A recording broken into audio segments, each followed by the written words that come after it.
Great stuff. Well, good morning, everyone, to today's Development Standards Committee meeting on 16th September. A reminder to everyone that this meeting is being recorded, but it's also being broadcast live on the Angus Council YouTube channel. Can I remind all those joining us remotely to turn their microphones to mute unless they wish to speak and indicate they wish to do so by raising their hands remotely. Can also remind members that under Standing Order 19.4, remote members attending hybrid meetings where quasi-judicial and regulatory matters are being considered will not be permitted to participate by audio only and must have their video and camera functions switched on at all times. Right, apologies for absence. Laura, please. Convener, apologies from Councillor Beattie. Thank you very much. On declarations of interest or statements of transparency, anybody in the chamber other than myself, which I'll mention in a moment? No, okay. I would like to declare an interest in agenda item 6, read the planning application number 25/00388 for the erection of 11 affordable housing units and associated works on parts of the former Kinloch Primary School site in Links Avenue, Carnoustie. I've campaigned for some time for more council housing to be built in my ward, and I and my fellow ward councillors were consulted in potential design options for the build on the land concerned and expressed opinion on same. Accordingly, I will vacate the chair for this agenda item in favour of the Deputy Convener, Councillor McLaren, leave the chamber and consequently take no part in discussion or voting. At the end of that agenda item, I would ask that we take a 5-minute recess to allow me to be found and come back to the chamber to convene the rest of the meeting. If there's no other declarations of interest, fine. Agenda item 3, the committee is asked to note during the period 4th of August to the 5th of September 2025, a total of 79 building warrants, 1 demolition warrant and 29 amendments to warrants have been approved with an estimated cost of £11,352,978. A copy of the approved warrants have been sent to every member. Is that noted? Noted. Thank you. Agenda item 4 under delegated decisions. Similarly, this committee again is asked to note during the same period, the 4th of August, the 5th of September 25, a total of 50 applications have been approved and 1 refused under the Planning Acts through the scheme of delegation to officers. Again, is that noted? Noted. Thank you. The minutes of the previous meeting is agenda 5, and we submit for approval as a correct record the minutes of the meeting of this committee held on the 12th of August. Are there any comments or adjustments considered necessary to the minutes? If not, are the minutes approved? Approved. Thank you very much. Right, at that point, members, I will vacate the chair temporarily in favour of the Deputy Convener. Thank you very much.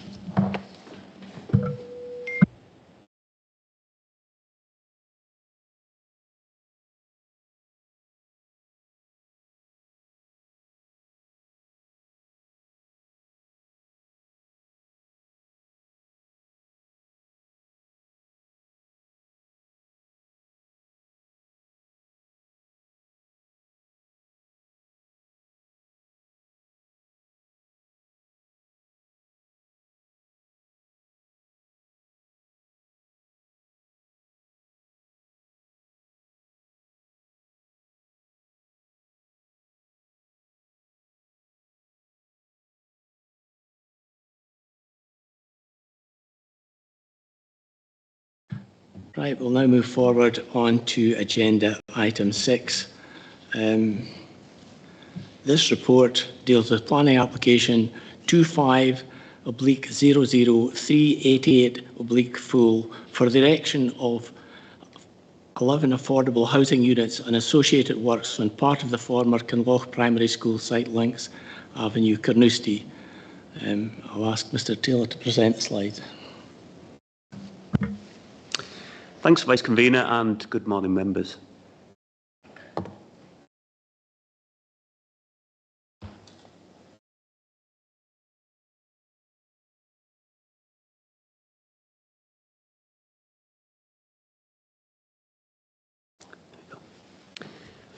So, as you've alluded to, item 6 is a local level planning application. The application relates to the erection of 11 affordable housing units, 10 of which will be 1-bedroom units, and 1 2-bedroom units, and it relates to a site in the centre of Carnoustie on the former Kinloch Primary School site, which is located on Links Avenue.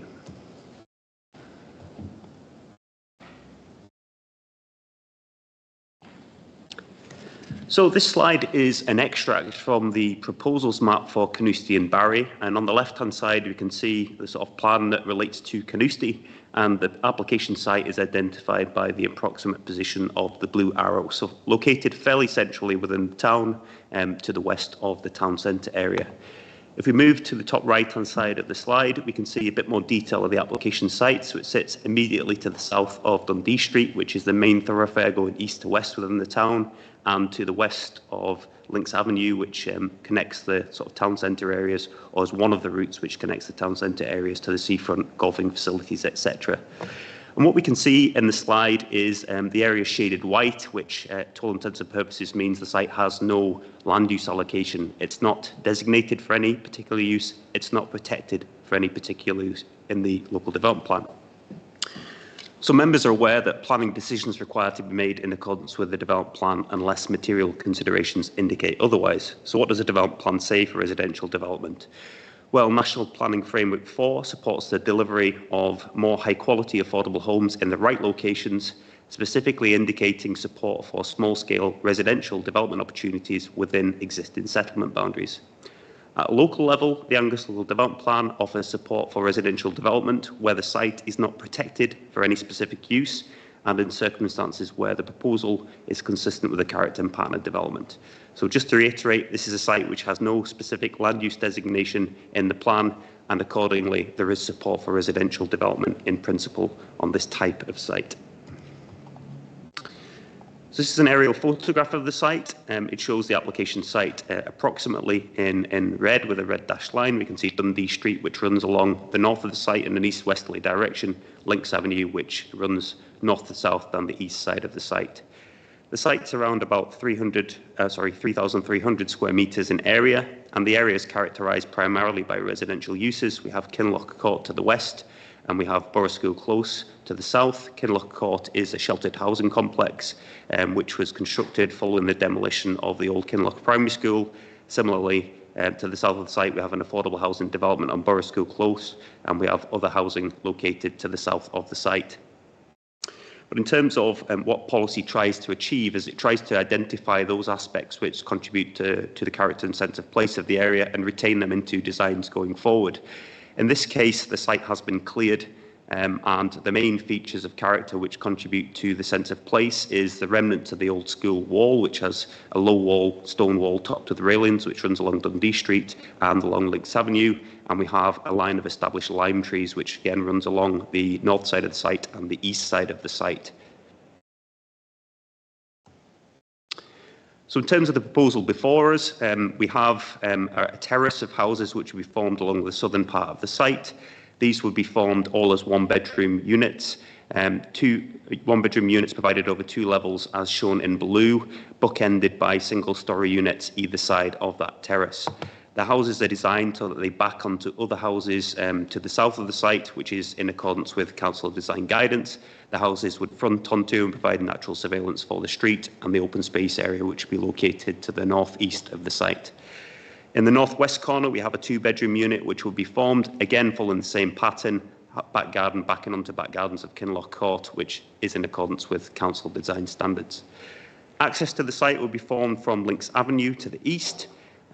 That would necessitate the formation of an opening in the wall, and in this area the footway is actually quite narrow, so part of the scheme would be to widen that footway to be more in accordance with general standards, which is an improvement both for users of the site and the wider community to provide a more usable wider footway in that location. Now that and the access point does necessitate the removal of 5 lime trees along Links Avenue, but the lime trees will be retained along Dundee Street, and 5 replacement lime trees will be planted either within the open space in the northeast corner or to plug a gap in that line of trees located to the northwest of the site. The The open space area within the site would be around 700 square metres, and there is public interest in the current use of the site, and to try and deliver something which isn't just a benefit for users of the site, but for the wider community. An open space area will be formed in that general location. In terms of policies relating to climate and biodiversity enhancement, the development would be supported by EV charging. Solar panels will be located on the southern roof slope to the south and on the western roof slope to the west. Low carbon heating technologies would be used with air source heat pumps. There would be Swift and/or bat boxes incorporated into the building fabric, and garden boundary treatments designed to be hedgehog friendly. So the applicant has illustrated how they would try and meet those objectives of the development plan in terms of climate and in terms of biodiversity enhancement. Moving on to the open space aspect of the site, a bit more detail of that. So this is a 700 square metre area designed as a public garden. It will be designed with accesses to the wider community onto both Dundee Street and Links Avenue. I've touched upon replacement planting that will take place already in that area, and there'll be further hedge planting, tree planting to create a usable public space and a seating area set around a central rockery. In terms of the designs of the houses, very much in keeping with the character of the area, 1 or 2 level houses with ridged roofs, dark roof colours, a white render with cladding. Solar panels located on the south-facing elevations, some carports integrated for the users of property in the terrace to the east and west, and the single 2-bedroom unit to the north-west of the site. You can just see a small detail feature that will be incorporated into the Dundee Street and Links Avenue elevation just in this general location. So some photographs of the site. This is taken from the northwest corner looking southeast. Sorry, it's taken from the northeast corner looking southwest. On the right we have Dundee Street. We have the line of lime trees which will be kept. You can see the interesting feature of the stone wall and railings that will be retained. On the left-hand side, we have Links Avenue. These lime trees would require to be removed, replanting incorporated into the design.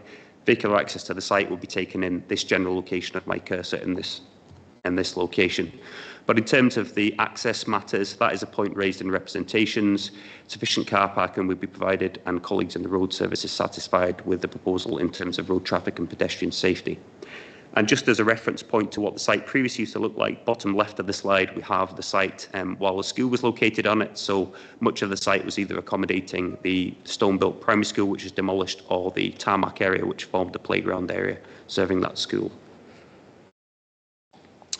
This is taken from Links Avenue looking in a northwesterly direction. On the left we have the existing affordable housing development on Borough School Close, and you can see just in the foreground the need to widen the footway in that general location. That was done as part of the affordable housing development to the south in this area, and that would be continued into the site as part of the development. And finally, looking from the looking in a southeasterly direction across the site, the area in the foreground, there's a gap in the Lime Tree Avenue that will be filled as part of the scheme.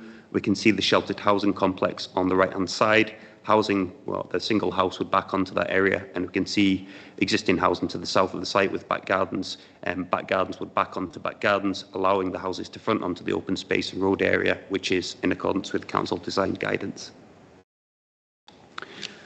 So just in summary, this is an application which has attracted a fairly significant level of public interest. We have 44 representations, 41 of which raise objections, and we also have an objection from the Community Council. Various technical matters are raised within objections, and they're addressed in the report before members, but the main issue raised is the desire to see the site kept for community purposes. And there's obviously a charrette within Carnoustie held, I think, in 2016, which identified as community ambitions for the site, which might have involved open space, might have involved retail, and efforts were made to deliver the aspirations of the charrette, I think, which resulted in a planning application being submitted for retail on the site around 2017. That was subsequently withdrawn by the developer, who lost sort of commercial desire to develop the site. So efforts were made to deliver retail following the charrette. That wasn't successful, and subsequent to that, there was a committee decision to use the site for affordable housing delivery in 2021. But having regard to the points raised by the public, there is an intention or a desire to retain a public garden in this area. It might not be exactly what third parties were looking for, but it's an attempt to strike a balance between meeting the very significant housing need for this type of accommodation in Carnoustie, while also providing something which benefits the wider community. So just to recap, planning policy support for this type of development, the site is not protected for open space or other uses, and in those circumstances the principle of housing development is compliant with planning policy. The detailed arrangements of the site are considered to be acceptable, and this is a development which has no objection from technical consultees. On that basis, the application is recommended for conditional approval. Thank you, Mr Taylor. Do members have any questions to Mr Taylor in relation to this planning application? Good morning, colleagues, and thank you, convener. Just a couple, Mr Taylor. Thank you very much for that extensive bit of education for me. Thank you so much. In 3.3, as we start this morning in our papers, we mentioned, and you've mentioned again, about the lime trees. There's a necessity now for these to go. I'm not disagreeing with that at all. Just when we mention the replacement planting later on, could you just maybe urge that we make sure that that's fast growing? I'm sure it will be, but I didn't read anywhere specifically that would be really good to make sure that that's the case. Now, further in 5.2, when we mention energy efficiency, that's really something that I would really want to make sure I looked at how these houses are facing. Didn't see any evidence of any panels or anything at all, so I just wondered, there may be other efficiencies necessarily within the buildings, which I'm not going to see, but I just wondered if I could maybe ask about that, please, if you don't mind. Thank you. Yes, thanks, Councillor Clark, for your questions. So the development has incorporated solar PV, and it's maybe just an issue with the clarity of the slide. It's not great, but you can maybe see just on this terrace there's a blue area where the solar panels would be incorporated, and on the west elevation of the single-storey bungalow. The supporting information suggests that the houses would be designed to be highly energy efficient. They would have low carbon technology through air source heat pumps, solar panels and EV charging. That's probably about as much detail as I can provide you with, but we have colleagues with us from sort of housing service who might be able to provide a bit more information in questions available subsequent to my part. Convener, if I can just have a supplementary before that happens, if you don't mind. Go ahead. Sorry, I wasn't missing the blue there. I was just concerned that that's facing west. My intelligence tells me in the past that things are much better if they're facing south. So if somebody could just answer, that would be good. Thank you. Sure. So you can see that the terrace at the bottom of the site, so I'm just pointing, hopefully that's clear, to the terrace which runs along the south side of the site, so that the panels will be located on the south elevation of those properties. But you're quite right in that the property which faces east-west, the panels would face west on that property.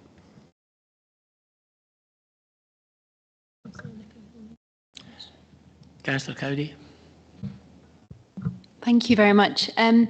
So I appreciate what I'm about to ask is adjacent, and it's not in itself a material planning consideration, but I take note in the objections that I've had a look at that many of them worry about the loss of that green space, as you discussed. And I can see that you've highlighted a couple of things that would still be there, so a public garden. I see a lot of people, however, have flagged bigger events that wouldn't be able to take place in that environment, I would imagine. So light switch-ons, farmers markets, that sort of stuff. I'm not representing Carnoustie, so I'm not that familiar with the area, and I just wondered if you could give any idea of the nearest equivalent space that could be used for those sort of things. Thank you. So the best answer I can provide to that one, I'm afraid, is probably just what's shown on the proposals map for Carnoustie, and we can see there are areas identified in green which are protected for open space purposes. Now, there might be a debate about how suitable or not those areas are, but certainly if you were to follow Links Avenue down underneath the railway line, there are fairly extensive areas around about the sports centre, between the golf links and possibly the railway station, which are available for community use. As I say, it's probably best not to comment on how the community feels about how suitable those areas are, but in terms of they are areas which are protected in the local development plan for community use, unlike this site, which is a relevant planning consideration. Thank you for that, Councillor Cowdy.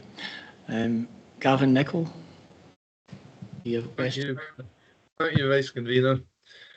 I know the water table in the area is very high and it is affected by the tide. How will the surface water be managed in potentially high water table ground, and has SEPA approved?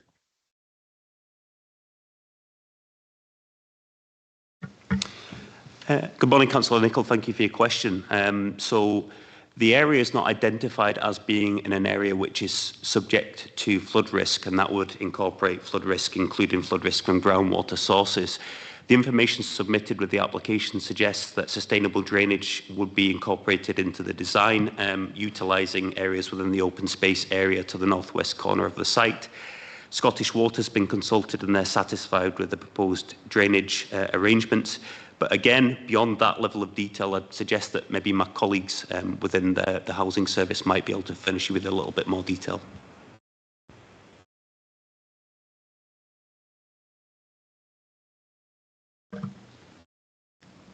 Is there a Councillor Duff? Yeah, thanks, Convener. Just really a follow-up question. I mean, are we saying here that SEPA have not been consulted on this? Is that usual? I thought that was they were consulted on almost everything.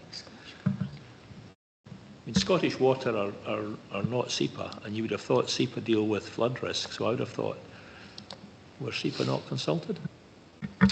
So SEPA standing advice would be that they are not a statutory consultee in these circumstances, and if we consulted them, they would tell us to look at their standing advice. Their standing advice in areas which are not identified to be at risk of surface water flooding would be that you have to design this to comply with general standards, which would look for surface water to be managed via SUDs and that type of thing. But there's no specific flooding issue on this site, and there's no sort of remit for SEPA really to be involved in the case, and they wouldn't want to be if they were asked. Thank you for that, Councillor Duff. Councillor Megan. Thank you, Vice Convener. There's been a couple of suggestions that someone from housing might want to come in, but no one's come in. Is there anyone from housing that can actually address them? Is there someone from housing? Yeah, we have colleagues from the Housing Service, architects, that may have something to say in relation to those matters. I think there's Jason and Ewan from housing. Could we bring them in? Thank you.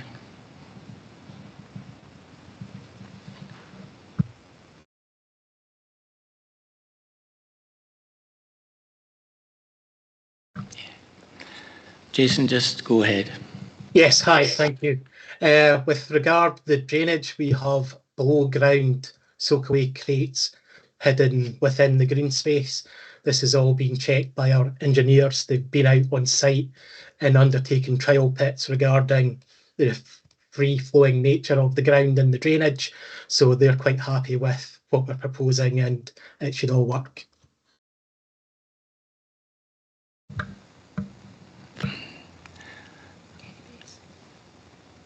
We now have Councillor Brace. Yes, thanks, Vice Convener. I do note the considerable number of objections from members of the surrounding community and from the Community Council. This site has been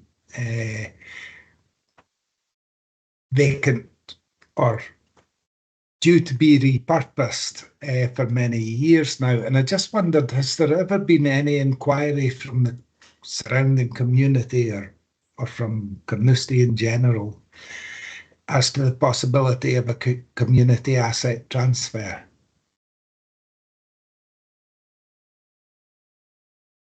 I don't have any information of that nature. I don't know if any of my colleagues in housing are able to add anything to that. Yes, good morning, Ed. It's Jackie here. I'm not aware of that either. I'm only aware of it going to committee and being approved for housing. Okay, thanks for that. Thank you for that, Mr. Brace.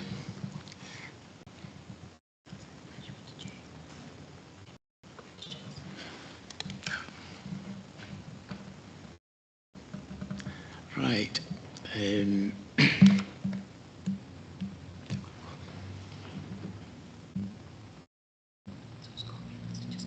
There's no speakers.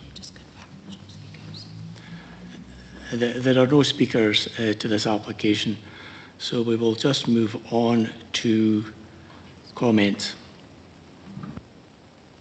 Councillor Clark. Thank you, Vice Convener. For me, I'm nowhere near deliberation, but a comment that I really would like to make. I think we've covered NPF 4, small-scale development, not protected, etc. So this is really quite important. That's considering. I think we have got 40-odd people in objection, and we cannot ignore that.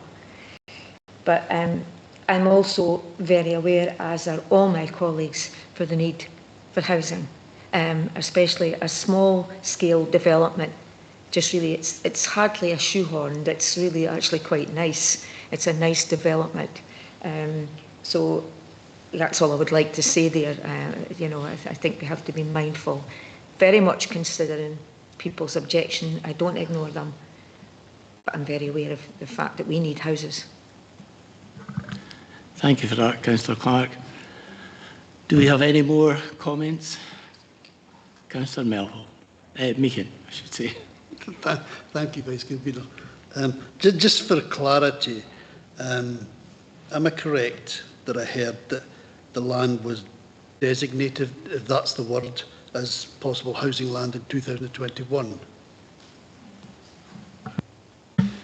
As I understand it, following the efforts to market the site for retail purposes, it was reported to committee with the desire to transfer it from the economic development account, I think, to the housing account for this purpose. But the land use allocation planning designation, there is no designation. Hopefully that's clear. Thank you, Councillor Meehan. Have we any other members' comments? Councillor Duff. Yeah, I think Councillor Clark's touched on it. We have declared a housing emergency in Angus. The Scottish Government have declared a housing emergency.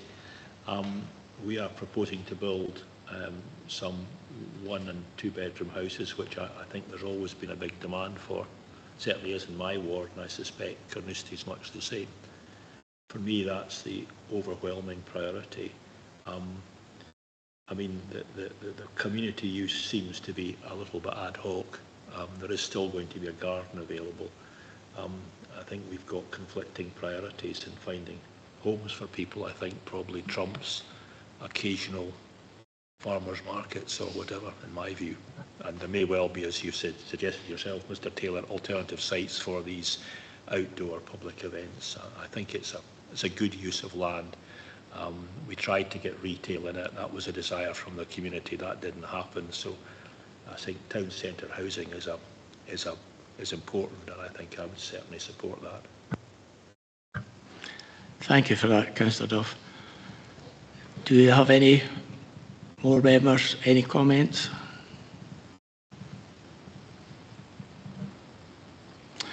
Right. So to sum up, as we've heard, this application seeks full planning permission for a residential development comprising of 11 affordable units on part of the remaining land following the previous demolition of Kinloch Primary School. The site was declared surplus in 2016 and transferred from education and economic development to market for commercial purposes. The Carnoustie Charrette held in 2015 identified a preference for a supermarket on the Kinloch site, and there was also a desire for a public space element. The site was marketed openly in 2016 with a targeted approach to deliver this objective. This resulted in a legal agreement in 2017 with a developer, subject to planning permission and other matters. The development, however, subsequently did not proceed due to corporate changes from the interested food store. The site was openly remarketed again in late 2018 and gathered only nominal interest and offers from a small number of residential developers.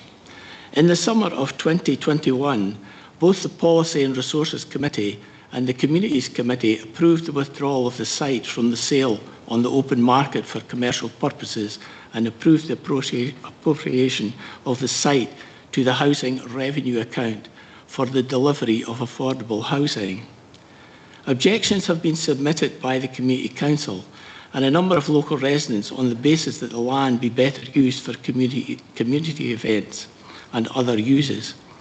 It is noted that should the build of these council houses go ahead, there would still remain around 700 square metres of public open space in the northeast corner of the site adjacent to the junction of Lynx Avenue and Dundee Street, although 5 lime trees would be removed to accommodate the widening of the public footpath along Lynx Avenue. The wall and railings would be reinstated with replacement planting on Lynx Avenue, Dundee Street, and within the open space area. I would draw members' attention in particular to paragraphs 8.5 to 810 of the report, which shows the application of both the NPF4 and the ADLP to this planning application. The proposal incorporates a small area of public open space which would be available to the wider community and would enhance the appearance of the site. While some members of the community may wish to see a different use to that proposed in the application, there is no development plan based to safeguard it for retail or community purposes. The proposal complies with relevant policies of the development plan, and there are no material considerations that justify a refusal of the planning application contrary to the provision of the development plan. As such, I'm going to move to approve the application subject to the conditions stated in the report. Do I have a seconder? Councillor Meakin, thank you. So, planning application number 25/00388 full is hereby approved, subject to the conditions stated. I will now ask the convener to return to the chamber, but we will have a recess. Can we pause the live stream?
Right, thank you everyone. Just after that recess, we'll just reconvene the meeting. We're at agenda item 7 of today's Development Standards Committee meeting. It relates to report 254/25, dealing with planning application 25/00311/FULM, submitted on behalf of Angus Council for the creation of 3 wetland areas within the wider floodplain on the north side of the River South Esk and Glen Clover. So over to you, Mr. Taylor, for the slides. Thanks, Convener.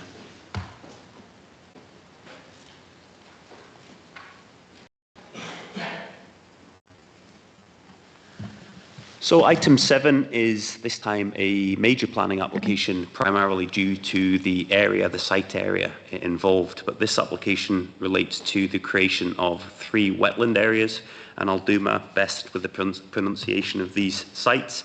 Adilyn, Queen and Leds Hoch, and these are areas within the floodplain on the north or the east side of the River South Esk within Glen Clover.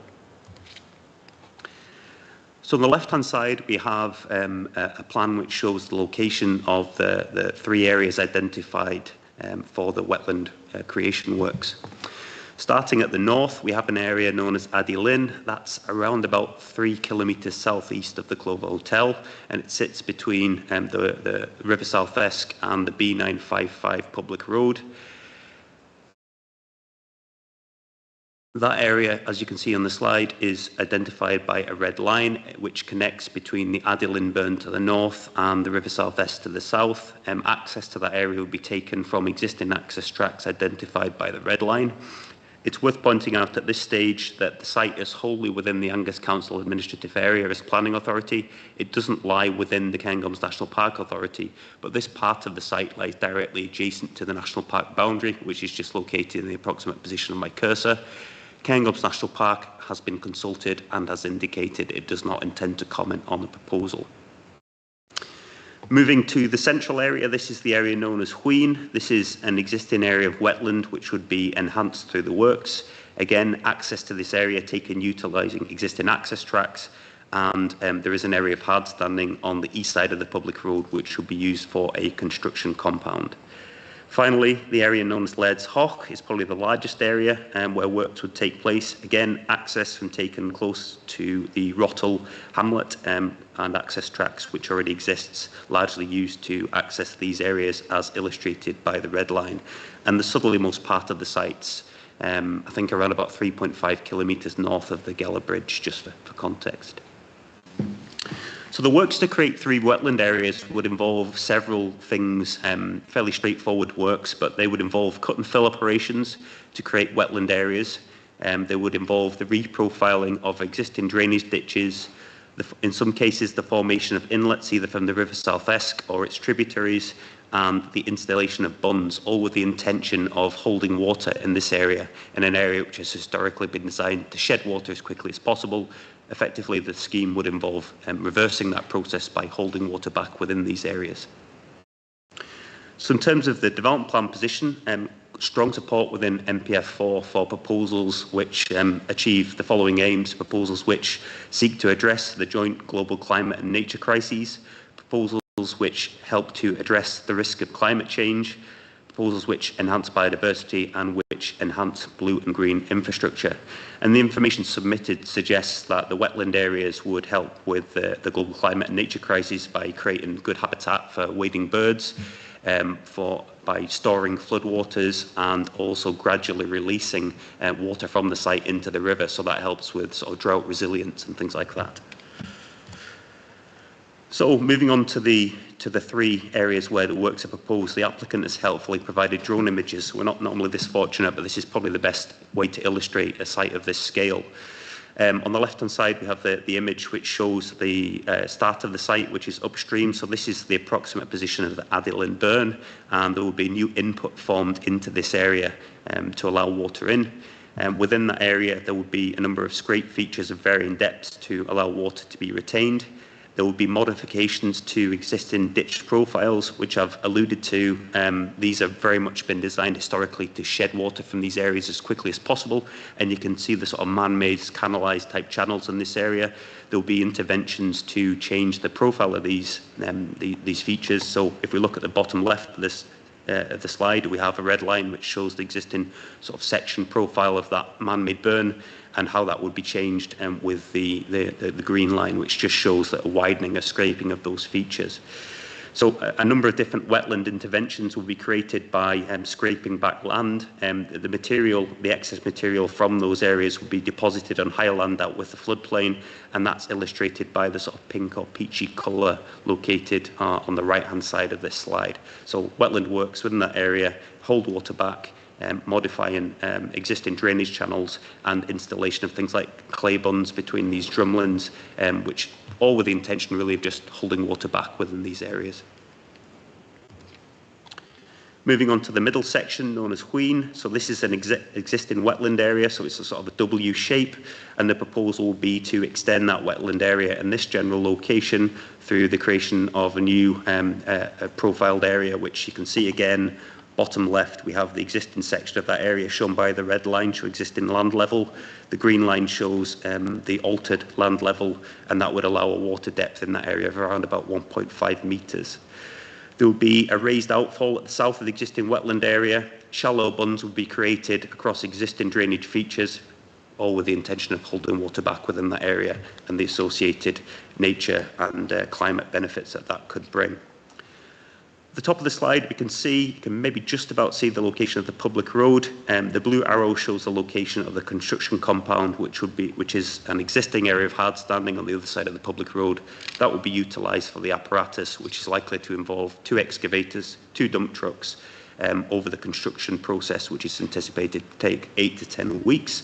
The construction compound and the works on site a fairly significant distance from the nearest residential receptors. We've had dialogue with colleagues in roads, with colleagues in environmental health, no objections in terms of impacts on amenity or in terms of traffic, not considered to be a particularly significant level of impact as a consequence of the scale of activities. And the southerlymost aspect is known as Leeds Hoch. So this is upstream at the bottom of the site. A new inlet will be formed in this area. Again, you can maybe just about make out some man-made features in places. There'll be connections made to these existing drainage features. There'll be some reprofiling, shallow scrapes to create wetlands, the modified ditch profiles and bunds installed in different areas to hold the water back. Again, excavated material, which is the shallow areas which are created, are shown in the dark green colour. Excavated materials deposited on higher land out with the floodplain, following that fairly natural drumlin landform feature, these hummocky features which are located in these areas. And you can see maybe again in the drone image, historic features of the river, such as this Oxbow Lake. The intention would be to sort of renaturalise these areas, all historically designed to drain water as quickly as possible to reverse that process. And this is just to show the same slide, but this is the area where the material will be deposited out with the floodplain, and a further area where bunds would be installed to hold water back in that general location. And at the bottom there we have, again, a profile of the inlet will be created into this area, existing land level shown in red, proposed land level shown in green. This is a photograph of the existing area of hard standing adjacent to the public road, which would be used as the construction compound. Reasonable distance from the nearest residential receptor, I think about 600 metres. So just to sum up, the works proposed are described as having a number of benefits to connect the river to its floodplain. They would support natural flood management and drought resilience, and they would create habitat for wading birds. Lots of support within the development plan framework for proposals which contribute to these aims. The area is within the landscape designation, but one of the aims of the landscape designation in the Glens is to create more natural areas, such as what we see in the proposal before us. This is an application which has attracted no objections from third parties or from technical consultees. Impacts on the River South Esk SAC, which is designated for species of Atlantic salmon and freshwater pearl mussels, have been considered.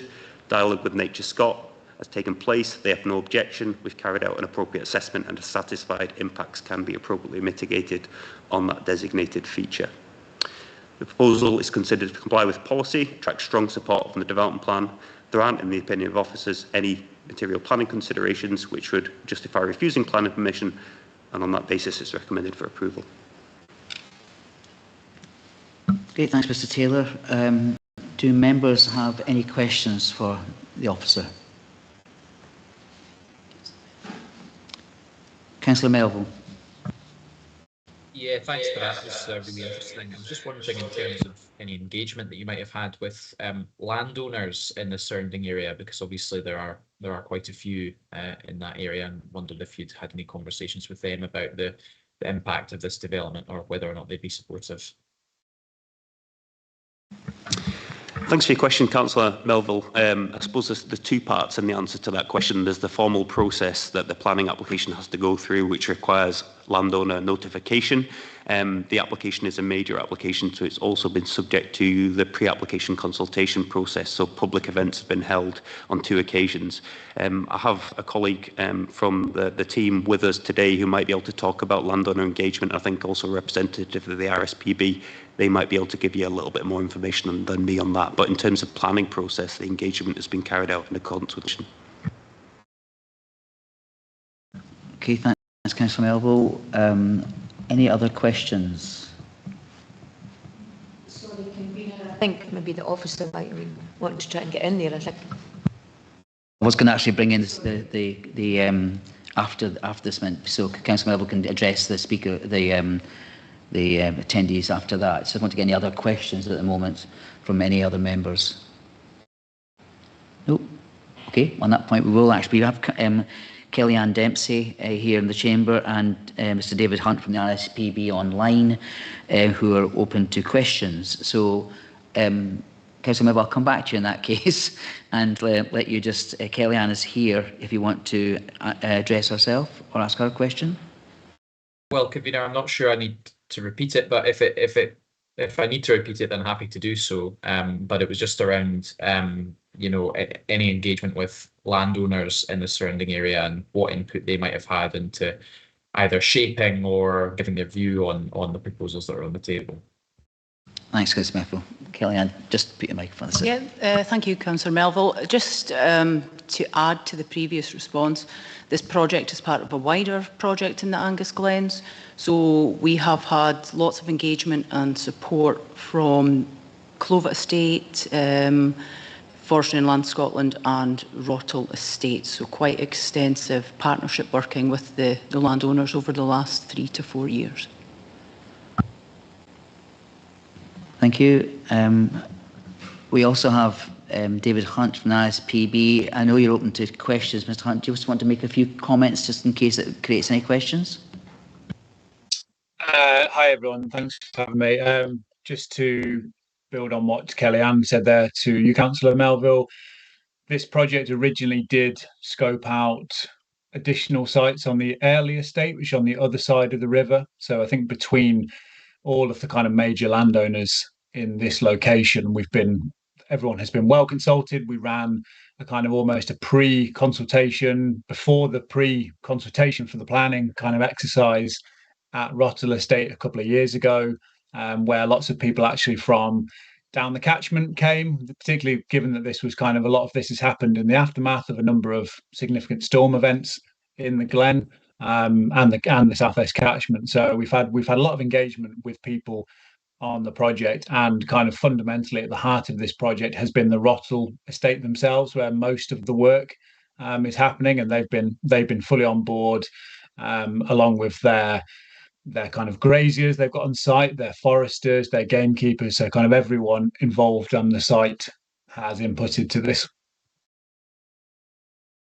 Okay, thanks, Mr Hunt. Following that, is there any other questions for either? No? Okay, thank you very much, Mr Hunt, and Kellyanne, thank you very much for your attendance today. Members, open up to comments from members. Councillor Cowdy.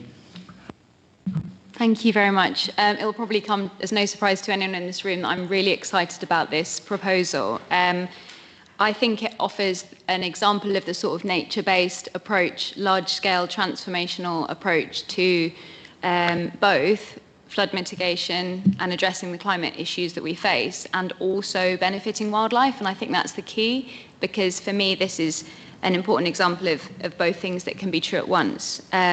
I really welcome the fact that there have been no objections from really important experts in this field, from the Cairngorms National Park to SEPA, Nature Scott, and of course RSPB seems to be in support. So yeah, I think this is a fantastic project. Thank you. Thanks, Councillor Cowdery. Councillor Melville. Yeah, thanks, Convener. I just want to concur with what Councillor Cowdery has just said there. I think what we need to be looking at in terms of addressing not just flooding, but also the very real risk of drought that we could be getting into in the very near future is natural solutions. Not everything has to be built. Sometimes the old ways and the natural ways are the best, and I think that we need to be doing much more of this. So I hope that this is the kind of kick-off of that trend here in Angus.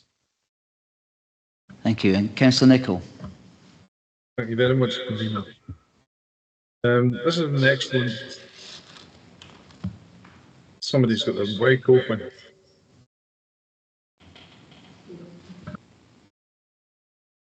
Go ahead, Councillor Nicholl.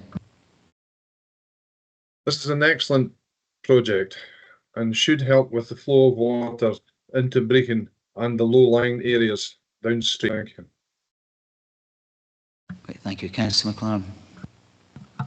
Thank you, Convener. I would just like to say that I'm very supportive of this application. I think it's a very good application, and it'll prove to be very much worthwhile. Thank you. Thank you. Are there any other comments? No, nobody online, nobody in the chamber. Okay, thank you. Very briefly to sum up in that case, I think it's important to look particularly at the policies here. ALDPP, Angus Local Development Plan Policy DS1 indicates that out with development boundaries, proposals will be supported where they're of a scale and nature appropriate to the location and where they're in accordance with other ALDP policies. National Planning Framework 4 Policies 1 to 4 support such development in relation to the global climate and nature crisis, and that proposals will contribute to the enhancement of biodiversity, including where relevant, restoring degraded habitats and building and strengthening nature networks and the connections between them, integrating nature-based solutions. Policy 4 in particular supports intent to protect, restore and enhance natural assets, making best use of the nature-based solutions, and Policy 20 indicates that proposals for incorporating new or enhanced blue and or green infrastructure will be supported. Policy PV1 and PV4 of the development plan also aim to promote and support developments designed to enhance green networks and recognise the protection and enhancement of the natural environment and its biodiversity. A proposal of application notice, as Ms Taylor has said, in respect of this planning application was circulated to members of this committee in a briefing paper on the 20th of March of this year. Members didn't identify any further matters to raise with the applicant over and above those identified. Statutory bodies have been consulted, excuse me, and there have been no letters of representation. So accordingly, I'm going to move approval subject to proposed conditions in paragraph 10 of the report. Do I have a seconder? Councillor Clark, thank you. And are there any amendments? I'm guessing not. No, thank you. So planning application number 25/00311 FULM is hereby approved, subject to conditions stated. Thank you. A short meeting today. Thank you for all those attending and your contributions, and enjoy the rest of your Tuesday. Thank you. Thank you, Convener. Stop the live stream.